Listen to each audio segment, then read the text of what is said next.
The television screen is the retina of the mind's eye. Whatever appears on the television screen emerges as a raw experience. Therefore, television is reality, and reality is less than television. Hello, everyone, and welcome to the Cinema Slime Podcast. I'm your host, Harrison, and today we're going to be going over Season 1, Episode 3 of A Night of the Seven Kingdoms, entitled The Squire.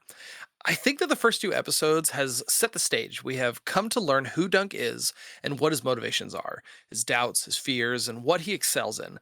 This is the episode where the match is lit, and we get to see how Dunk and Egg will navigate their future. As a quick reminder, this review will be full of spoilers for episode 1 to 3 of this series. I'm approaching this review as if this is the only piece of Song of Ice and Fire media you have ever seen or read. Let's jump right into it. And we open up with a small shift in our story where we actually are going to be leaving Dunk behind and we're going to be focusing on Egg.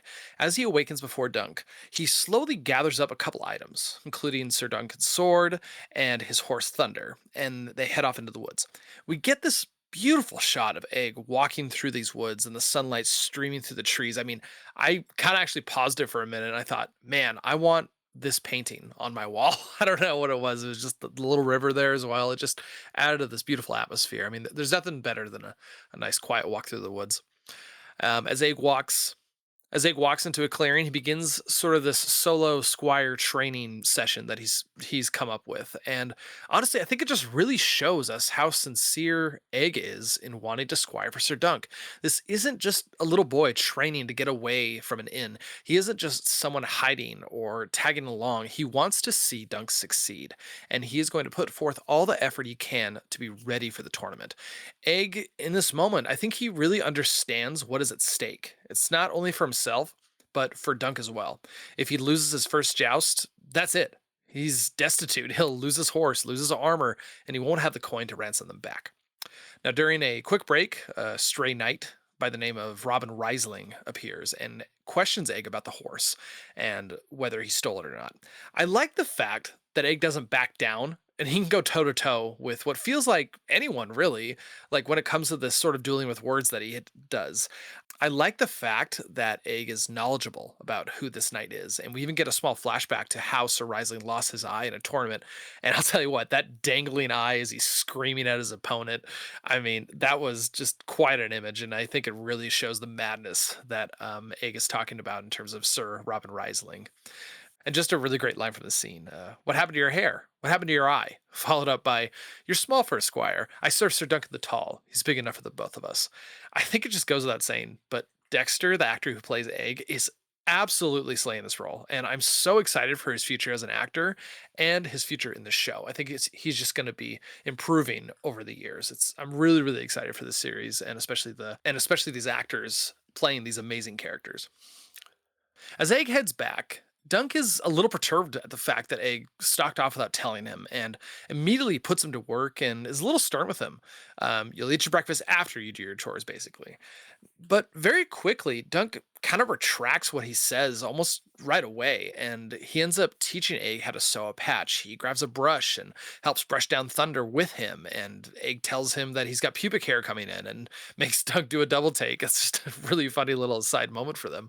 But I think what happened here is in the last episode, Dunk ended the day feeling invigorated and ready to show what kind of a knight Sir Arlen trained. That pushed Dunk to establish the same relation he probably had between him and Sir Arlen. He was the knight, and Dunk was a squire and did what Sir Arlen told him to do. Dunk very quickly realizes, though, that's not him. He isn't the knight who is going to boss Egg around and treat him as an inferior. Dunk isn't someone who leads with a combination of authority and fear. He leads with genuine care and friendship. And I think that's just, it's so great to be constantly reminded of why Dunk is such a great guy. Now, one thing that I really like about this series so far is even though the episodes are only 30 minutes long and it feels like every minute counts, the showrunners somehow have found a way to let the story breathe and give us these genuine everyday moments between Dunk and Egg. And yet they feel crucial to the story almost because it's establishing who these characters are and why they're so important to each other. We get to hear Egg sing a rather humorous, censored song about the Targaryen family. Dunk has been vomiting all morning and is irritated when Egg informs him he can't enter the list today. And then they sit down and eat one of the most delicious breakfast sandwiches I've ever seen. I literally went and made myself a breakfast sandwich after watching them just dive into this beautiful, beautiful sandwich. I thought this was just a really great way just to really kind of just improve in their relationship and how we see it. It makes it feel like a genuine thing. It's not like we're watching a show and the show is telling us, "Hey, by the way, these two are friends." It's like, "Hey, here's some proof to show you why they're friends and to show you how they treat each other." They then head in to watch the first tilts of the tournament, and I'm not a historian on medieval tournaments or anything like that, but I like sort of this change they made where the jousting seems to be this sort of continuous event. I think we're used to movies like A Knight's Tale, where they do a tilt, wait for everyone to get settled, then proceed with the next tilt. This is a continuous format. It's so much more entertaining. It just bumps up the action significantly, and it just makes the tournament flow a lot quicker. And I just love like Egg's reaction to when the jousts hit each other and the knights go flying. He's just got this big like surprised look on his face, and I love this like big brother little brother dynamic that Egg and Dunk got going on while they're watching it. It's just pure perfection. We then get to see them looking over Ashford on the side of a hill, and I really love just the pureness of the scene. I mean, Egg is daydreaming, saying, "Oh, I could be happy in a place like this." He would lead a great campaign, return as a war hero, marry a lady, start a farm, all this great stuff. And Egg is happy where he is at and where his future could lead him. But I do like the moment where Egg says, I could be happy here," and Dunk just says, "You are here." And I think that's just a nice little reminder. Like, be happy with where you're at when you're there. Don't think about being happy in the future. Try and focus on the now. And I think that's just kind of the way. I think that's just kind of the way Dunk lives his life, honestly. Now, Plumber, the game master, he brings Dunk aside after this and essentially proposes to him a way to not only to reward Dunk, but to also help the Ashfords out of a difficult financial situation. He is basically proposing that Dunk is going to go and challenge the son of Lord Ashford in the tournament. And they're going to fix the tournament so that Dunk is going to win. The Ashfords are then going to bet on Dunk to win and kind of rake in the gold after all that happens. And this is just a small little moment that I think is going to put Dunk to the test. He doesn't want to win a fight that way, but Plumber's like, "Well, you were shooting to win anyway. We're just going to make it a little easier and we're all going to win from this." And we don't really get an answer from Dunk in this moment, but it's definitely a struggle for him. I mean, I really think that, from what we've learned of who Dunk is, I think we already know what Dunk's real answer here is going to be. While this weighs on Dunk's mind, the horns sounded, and Dunk and Egg go to see Arion Brightflame, the son of Makar, participate in his first tilt in the tournament. I think setting the stage for this moment is really appropriate. So, right now, the Targaryen family are here at this tournament as a way to be among the people, and each member of the Targaryen family present seems to have kind of a different view on why they're there and how they approach this. Baelor, the Hand of the King, he's the guy who vouched for Dunk in the last episode. He is eager to be here. He wants to connect with the people. He wants to show sort of his kingdom that like this is the man that you're following. I'm one of the leaders here, and he wants to kind of get down on their level so that so the people of Westeros can kind of look to him and be like, "Oh, I know who this person is. He's not just this figurehead that's off in a distant land and tells me what to do." So that's kind of his goal. Makar, he could absolutely care less about this whole thing. He doesn't really even understand why they're here, which I think is just really funny, honestly. Then we got Arion, and he seems to be more on the side of his father Makar, but sort of in a different way. He seems to view this as an opportunity to show the power of House Targaryen, to sort of show their dominating force that they have on the people, rather than trying to get on their level like Baelor is. It starts with the fact that Makar isn't present for his first tilt in the tournament, so I think this sort of gives Arion kind of this free reign feeling in the decision he makes in this event. He then waits outside the tent of his opponent and taunts him. Come out, little knight. It's time you face the dragon." I'm not sure why, but Arian is, I mean, I'm not sure why, but I mean, Arian is definitely a pompous prick, but this line delivery from the actor Finn Bennett was a perfect combination of pride, taunting, and confidence. And I just want to throw props to him because I feel like if we heard, because I feel like just another actor would make that really annoying. It would make us want to hate him. And I would say, hearing that line delivery, I was like, God, you suck. But the way, I think it was the confidence also that kind of made it a different feeling rather than, God, I hate this kid. I don't know what it was, but he did a really good job there. Now, also, just a really quick aside, I want you to watch this episode, find a moment where you can look at Arian's armor, pause it, and just witness the glory and how incredible that armor is. It's so badass, and it really sets it, and it really makes Arian look like the bad guy. And I really, really like when they do that. The tilt begins, and as Arian and his opponent near each other, we hear Egg saying, "Kill him! Kill him!" And in that moment, we don't really know who he is talking about, but there's definitely some hatred behind those words. So the first tilt is happening, and I guess Arian, like, he wasn't set correctly. He didn't think he was going to win that tilt, so he sort of feigns off, and they just miss each other, and they go around for round two. And we get this really big reaction from the crowd when that occurs, and it just sort of feels like taking like a mulligan when you didn't deserve it. Is kind of the vibe I kind of got. Now on the second tilt, Dunk is watching, and he realizes that the prince is aiming way too low with his joust, and then just chaos erupts as Arian drives the joust through the horse's neck, toppling the horse, breaking the leg of his opponent when the horse falls on top of him. This feels like an incredibly disrespectful choice, not only as a sportsman, but as a knight. It's just extremely dishonorable in this moment.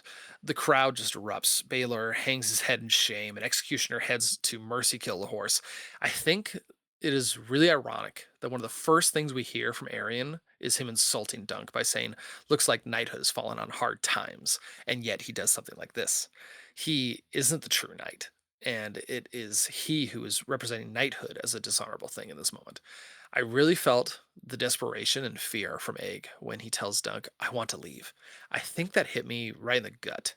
And I just appreciate that Dunk doesn't hesitate. He just immediately grabs him, and they head out to not witness what's going on right then. Now, while the genuine nature of Dunk has aided him in creating relationships with characters in the series, I think this is our first moment where that innocence he seems to have works against him.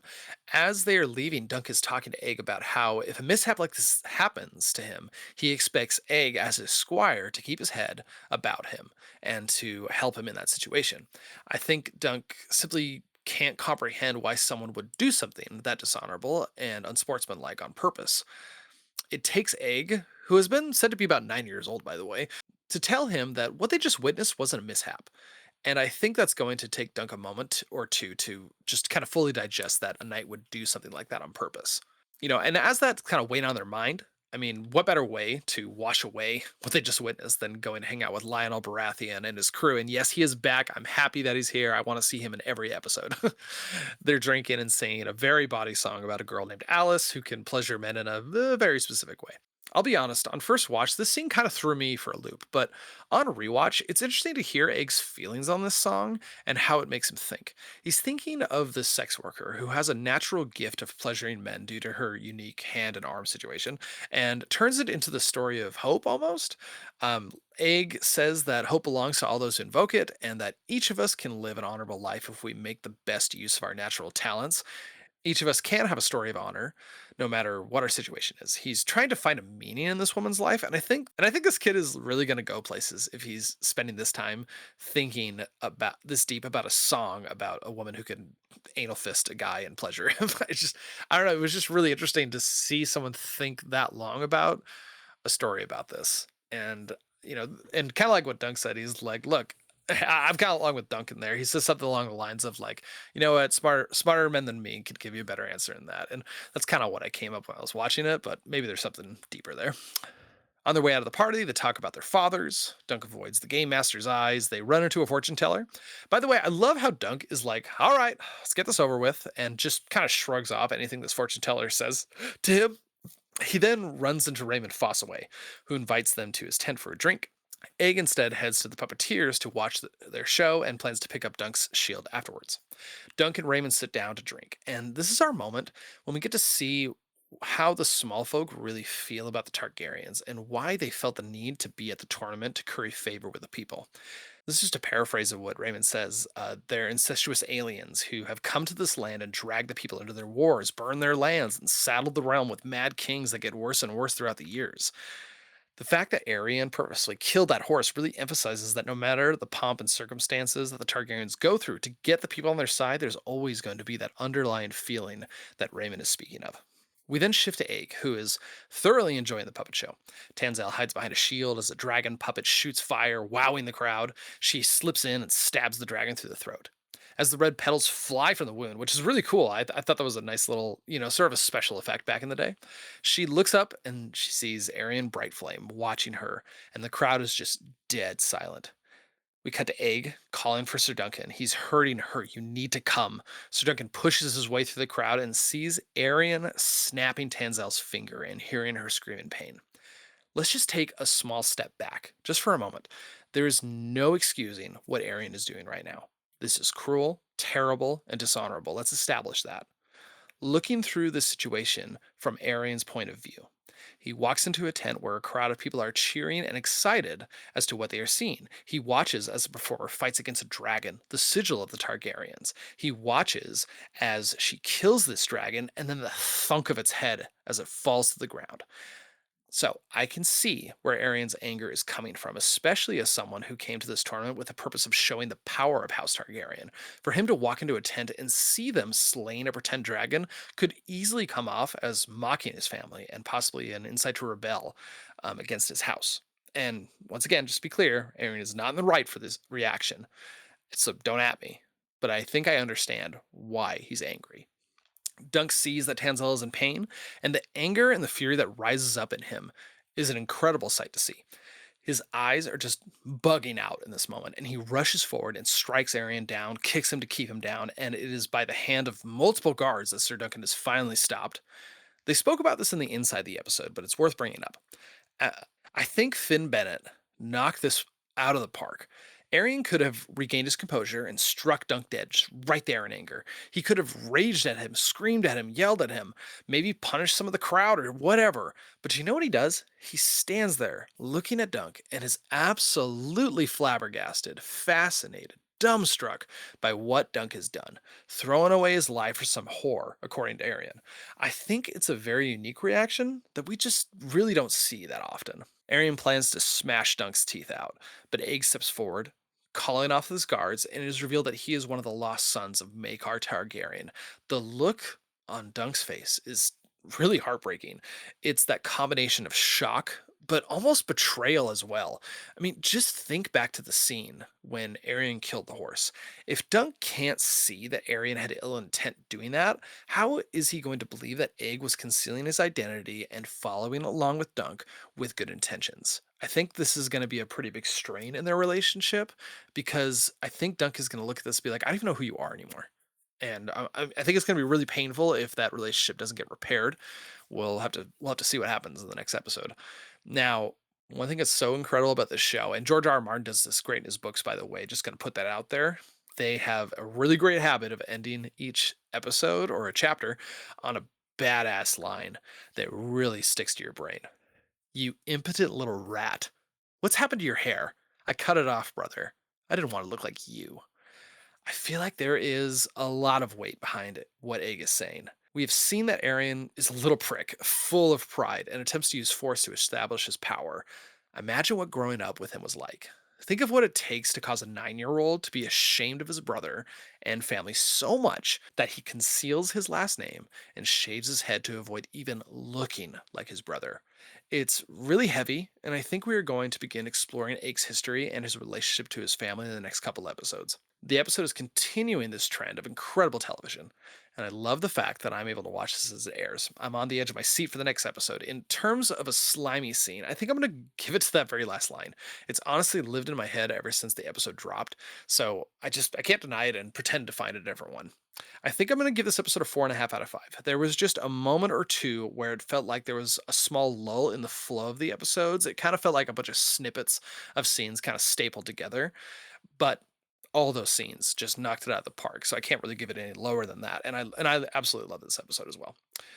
Thank you so much for joining me for this episode. I hope you enjoyed it. If you have any comments on this episode, let me know. I've been cracking away on Reddit and Facebook groups lately, just talking about the show with anybody who will listen. So the more the merrier, in my opinion.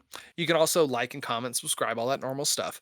And I think that's really all that's going to do is pad my ego, maybe give other people a chance to listen to this as well. But I don't think anything is going to stop me from talking about and covering the rest of this show. That's going to wrap it up for me. Keep your heads up, and I hope you have a wonderful day. That's a wrap on another episode of Cinema Slime. We hope you enjoyed it. This episode was a production by your hosts, Harrison Jensen, Renn Jensen, and Scott Sheppard. Harrison handles the mixing, editing, and production, and Renn, that's me, takes care of the art and design. Want to join the conversation? Let's connect. Find us on Discord for film discussions, movie recommendations, and everything cinema. Be sure to subscribe and leave a comment, and you can also connect with us on social media and show your support on Buy Me a Coffee, and we'll give you a shout out if you'd like. All links can be found in the episode notes.